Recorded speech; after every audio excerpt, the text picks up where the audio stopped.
现在我当都在松鹤楼去吃饭。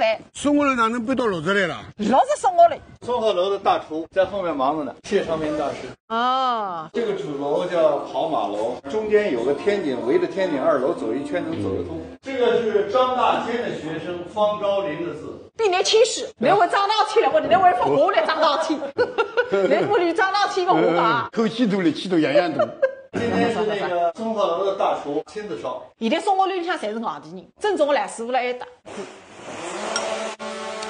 哎，那边到了房间里向是无人机呢，那烧个意思呢？人家一个拿出来噻。高头勿搭界，侬放心，马上来了。哦，这个真讲好嘛，就快点还是下来了嘞。好，下来了，下来了。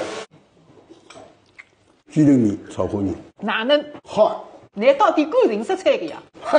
哎哟，你个香鱼熟呢，还煎海子鱼了端上来个家。老早就算松鹤楼厨师晒出来的，结果炒得来一碟海子3碟，80包。已经蛮浓个，就是个厨师菜到上个点。来里讲个一碟菌还吃3碟龙，所以就看菌不大吃，你再吃上面，不吃白不吃。过了这个村就没有这个店了。哎呦，账不上来噻。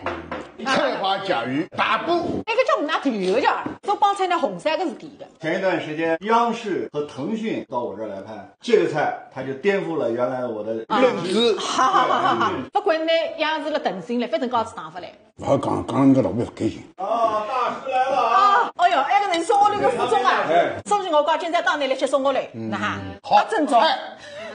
那个青豆子看上去蛮灵。哦哟娘啊！那还在豆腐干还讲青豆子噶？我以为是豆沙。我以为是豆沙的。哎呀，那边呢？都他妈不来三碗，秋去没不来三碗，还不来三碗，谁不来三碗？侬要改变侬的饮食习惯。我骨子里是苏州人，按说你不可能改变。哦。